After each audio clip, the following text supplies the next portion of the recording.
e4 e5, and now you have to make a decision. Will you play boring chess? Or aggressive chess? Sacrifice a pawn. And if you think we're going to take it back, you're not wrong. You're extremely wrong. Sacrifice another pawn. And guess what? You sacrifice another pawn. This looks bad, but now you have a stupidly dominant bishop pair, and your opponent has literally nothing. This position has a 58 against 39% win rate because most people can't handle your massive dominant Danish gambit. I'll show you one of the main attacks. But don't try to remember every move. I just want to show you a list of great aggressive openings, and at the end of the video you can pick one that you want to study. Back to the Danish gambit. Many people are confused and play knight f6. That's convenient, because they're absolutely cooked. You just push your pawn. Now the most common move is this. You sacrifice your bishop, bait the king, and then attack with the queen. Realizing the full-scale catastrophe, they retreat. Here you take the knight and they're actually completely done. The king is exposed and can't even castle anymore. Literally zero development. But you have already conquered the board. Are you confused? Good, because that means your opponent will be confused. If you study it, the Danish gambit is arguably one of the best aggressive openings. But I like the next one even more. You play e4 e5. And please remember, you don't have to remember the moves right now. Just look at all the openings and pick one at the end of the video. Attack the pawn and they defend the pawn, very common moves. You develop the bishop and they do the same. These are literally the most common moves. But now, push this pawn. Okay, so it's double attacked and you don't defend it at all? Correct. This peasant will not survive. They usually take it and you instantly push back. They go back to the same spot. That's it, you can surrender. Just kidding, conquer the center. The win rate is 57 against 40% right now. You totally dominate the center and they have to retreat the bishop. So black just made 3 bishop moves in a row while you conquered the center. There are lots of traps and attacks. And if you play this well against somebody who doesn't know the Evans Gambit, you will find dozens of ways to ruin your opponent's life. The next opening is for black. If white opens the game with d4, you can play the Dutch defense, a very aggressive counter-attack. It's a really solid option, but let's not lose too much time on this one. d4 isn't the most common move and there's not much to say about the Dutch defense. e4 is the most common move. In that case, you can play e5. They usually bring out the knight, attacking your pawn, and most people defend the pawn. But this wouldn't be chess page 1 if I told you to defend your pawn. Try counter-attacking. White pretty much always takes. And now you make another dubious move. Knight c6. Most people trade off the knights, and now you have a slightly worse position than your opponent. Congratulations. However, it will be very easy for you to target the weak f2 pawn.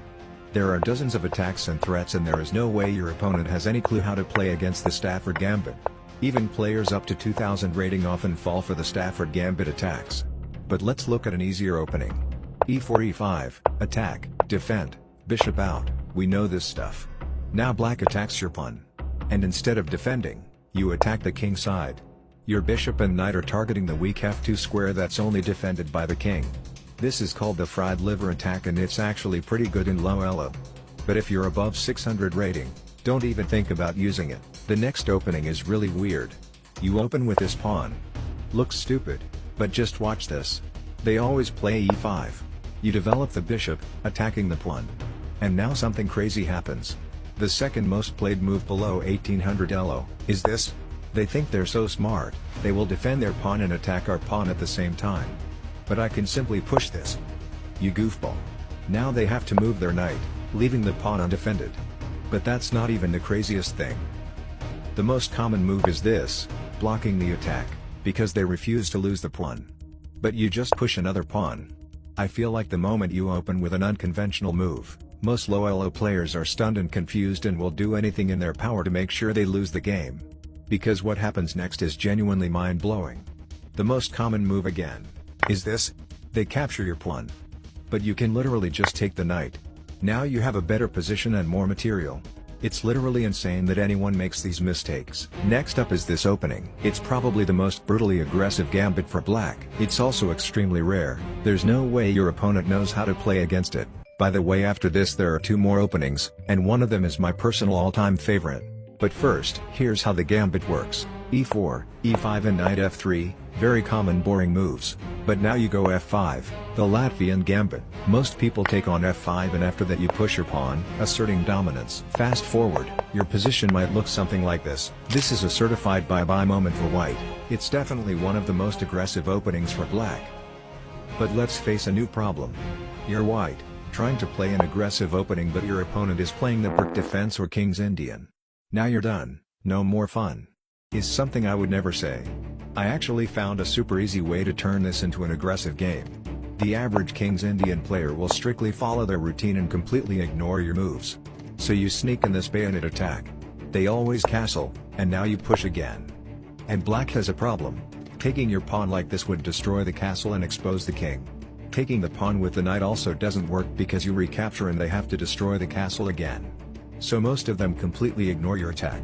And even the engine ignores the attack, because it's too late, it can't be stopped. So they do something like this and you disrupt the castle. They don't want to open this line for your rook so they usually capture like this. And from here on you really just want to go on a rampage. Rip the center apart. Develop your bishop while giving check over this open diagonal. This king is in a very weak spot. Trade off queens and bring your knight closer to the king. I think you can see where this is going. There are hundreds of ways to win this game, one of them is this. It's such a simple attack and most people can't defend their castle. Now I only have one more opening for you, and it's the greatest opening of all time.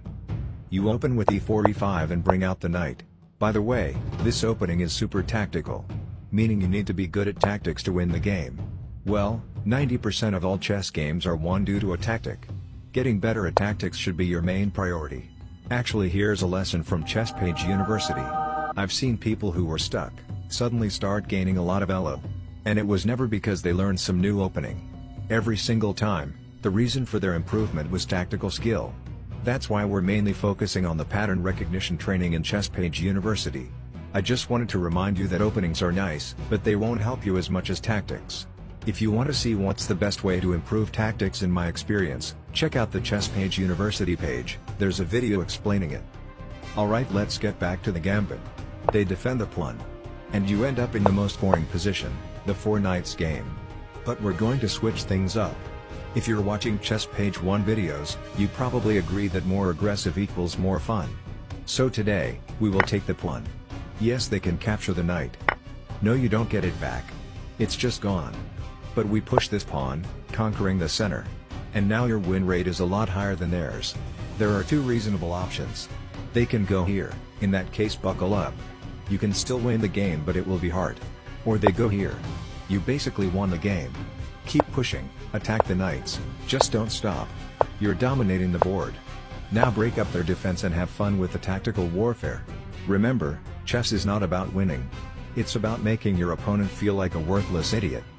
Now you have 3 options. Watch the Evans Gambit Guide, watch the Halloween Gambit Guide, or check out Chess Page University if you want to improve your tactics.